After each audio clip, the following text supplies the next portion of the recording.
Good morning and a muadim l'simcha to everybody who listens to the daily Hizuk. What an unbelievable day it is today. A beautiful day as we're coming off a absolutely magnificent holiday of Pesach. I hope everybody had beautiful Sidarim and enjoyed the family. And it's important to note that we're going to continue giving the Hizuk because at the end of the day, a person needs Hizuk. We all need Hizuk, every single one of us, including yours truly.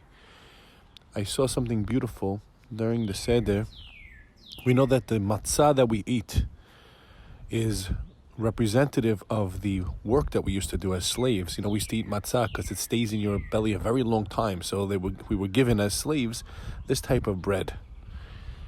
But that very, very same bread was the bread that we left, was the bread of our redemption, matzah, because we didn't have time to let the dough rise because the Mitzrayim was so agitated. Get out of here, please leave this nation, we're all going to die. So the very same item, which seems to be our pain and suffering, was actually our salvation. It's very important to know that. And it's one of the most important parts of the Seder to point out that same bread changed its status.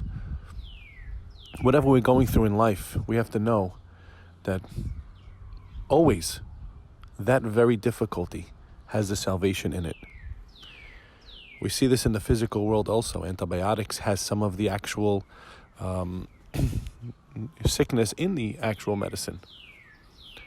But another thing that I saw came from the Bnei Yissaschar, and it gave me a lot of hizuk. He says, why is matzah the bread of our emunah? Not only because we went out and we had matzah, so a lot of things we went out with. Why matzah? And he says that matzah, when you're making it, you have to keep on working it. You can't leave it for a second. I baked matzah this year with my son. It was constantly flipping it, moving it, flattening it, bringing it. You can't just let the matzah sit there. It's got to be done quick, and there has to be constant movement in that matzah.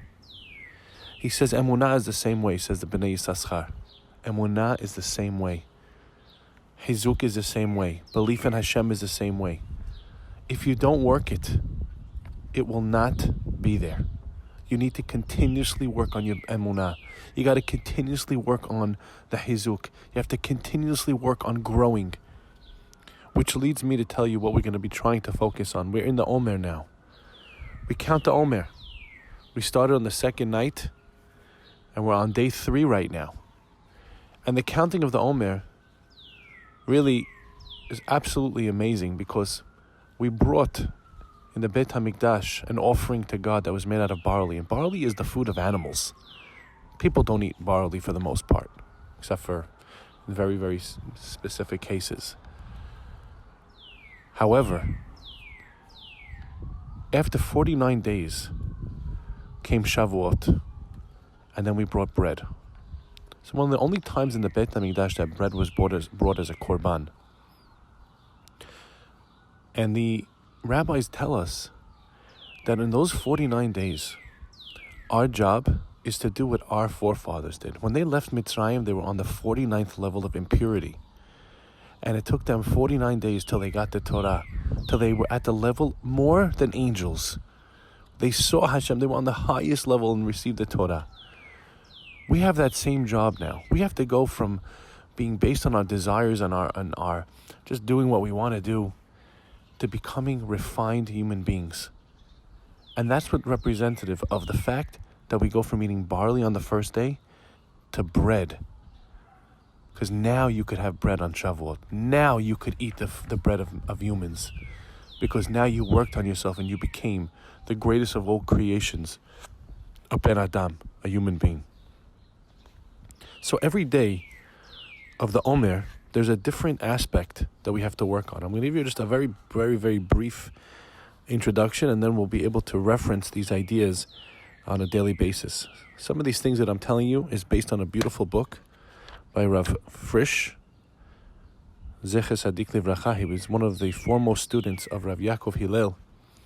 And he wrote a beautiful book on the Omer explaining the deeper significance of some of the things that we see. When we say the Omer, you see by each day, sometimes it says these words like Chesed and Gevurah and Tiferet and Netzach, Hod, Yitzod. So I'm going to try to explain it in a very basic way for today, and then we'll build on it every day. There's 7 weeks and 7 days in every week. 7 is a very big number in Judaism. And every week has a theme. The first week's theme is Chesed, kindness, giving. The second week's theme is Gevurah, strength of character, the ability to hold back, as we're going to see. The third week is representative of what we call Tiferet, splendor. The fourth week is Netzach, eternity. Fifth week is Hod. Some explain that as glory. The sixth week is Yesod, which is what we call the foundation. And the 7th week is Malchut, kingship. Now, just like every week of the 7 weeks has its theme, every day within every week has its theme. So the first day of the week is Chesed, second day is Gevurah, third day is Tiferet, and so on and so forth. So for example, today is the 3rd day of the Omer. It's the week of Chesed. It's the week to contemplate about what Chesed is all about, what it means to be kind to people, and how to be kind to people. And within that Chesed, we tap also into Tiferet, the splendor of Chesed. And just to give you a brief idea for today, and we'll expand a little bit tomorrow, because there's a little bit of a long recording. Chesed is unbelievable. Chesed is fantastic. We do Chesed all day to people and we give. However, you have to know the right balance of Chesed. And when doing Chesed for somebody is not a good thing. For example, if somebody is battling diabetes, it's not Chesed to give him a piece of cake that's very high in sugar. Now you might think that's Chesed, I'm giving. You're right, in its purest form it is Chesed. But you have to know that there's something called Tiferet, there's Gevurah. Gevurah knows when to hold back. When doing Chesed is holding back. Tiferet is knowing the right balance to bring both Chesed and Gevurah together into the most perfect, pristine way.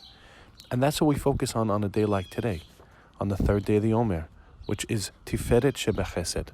We have to know that when we do Chesed, we have to ask, and we have to ask ourselves and think, am I doing a Chesed for this person?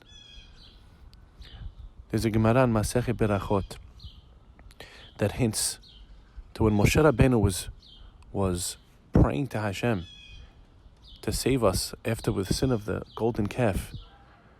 And there's a hint. And the Gemara over there says that Moshe Rabbeinu was telling Hashem that there's a city called Di Zahav.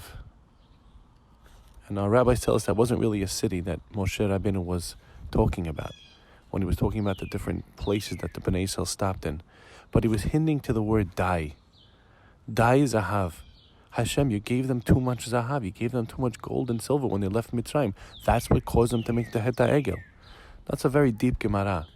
But the idea was that when we set somebody up too much, with too many pitfalls, that's not Chesed. And that's what we have to focus on today. Tomorrow we'll be referencing these ideas. So if you could make sure you have these 7 concepts. Each day I'm going to try to talk about those ideas based on this unbelievable Sefer. Everybody should have a wonderful day. Thanks for listening, and we'll speak to you soon.